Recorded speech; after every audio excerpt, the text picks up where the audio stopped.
Hi hello നമസ്കാരം. ഏവർക്കും ഇന്നത്തെ ഹിന്ദി ക്ലാസ്സിലേക്ക് സ്വാഗതം. പ്രിയ കുട്ടികളെ, ഇന്ന് 5ാം ക്ലാസ്സിൽ 4ാം ക്ലാസ്സിൽ നിന്നും ആദ്യമായിട്ട് 5ാം ക്ലാസ്സിലേക്ക് കടന്നു വരുന്ന കുട്ടികൾക്കുള്ള പാഠഭാഗമാണ് എടുക്കുന്നത്. അവരുടെ 5ാം ക്ലാസ്സിലെ ഹിന്ദി ടെക്സ്റ്റിൻ്റെ ആദ്യ യൂണിറ്റാണ് ഇന്നെടുക്കാൻ പോവുക. അതിനു മുമ്പ് ടെക്സ്റ്റിനെ ഒന്ന് പരിചയപ്പെടുത്തി തരാം. ആദ്യ പേജിൽ നിങ്ങൾ കാണുന്നത് പോലെ 5ാം ക്ലാസ്സിൻ്റെ ടെക്സ്റ്റ് ബുക്കിൻ്റെ പുറംചട്ടയാണ്, കവർ പേജാണ് ഈ കാണുക.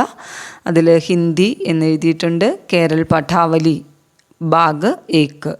അതുപോലെ സെക്കൻഡ് പേജിലേക്ക് കടന്നാൽ ഒരു ചിത്രം, 4 കുട്ടികളുണ്ട്, ഒരു ബോർഡ് കൊടുത്തിട്ടുണ്ട്. അതിൽ നാം, കക്ഷ, സ്കൂൾ. നാം എന്ന് വെച്ചാൽ പേര്, കക്ഷ എന്ന് വെച്ചാൽ നിങ്ങൾ ഏത് ക്ലാസ്സിലാണോ പഠിക്കുക, സ്കൂൾ എന്ന് വെച്ചാൽ നിങ്ങളുടെ പഠിക്കുന്ന സ്കൂളിൻ്റെ പേര്.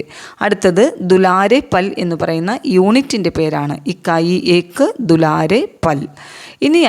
ഇനി കുട്ടികളെ വീണ്ടും നമ്മൾ ആ പിക്ചറിലേക്ക് പോവുകയാണ്. ആ 3 കുട്ടികളുള്ള പിക്ചറിലേക്ക്. ആ പിക്ചറിൽ നമ്മൾ കാണുന്നത് പോലെ നാം, നിങ്ങളുടെ പേര് എഴുതുക.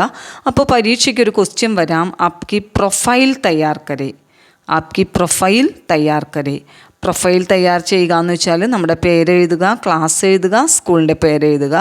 ID കാർഡ് തയ്യാറാക്കുന്നതിനെയാണ് പ്രൊഫൈൽ തയ്യാർ കരേ എന്ന് പറയുക. അടുത്ത പേജിൽ നമ്മുടെ ആദ്യ യൂണിറ്റിലെ ആദ്യ ലെസനായ കവിതയാണ് ധൂപ് ആ ഗയി. പ്രയാഗ് ശുക്ലജി എന്ന് പറയുന്ന കവിയാണ് എഴുതിയിരിക്കുക. അടുത്ത ക്ലാസ്സിൽ നമ്മൾ ഇതിൻ്റെ എക്സ്പ്ലനേഷൻ തരും. Bye, take care.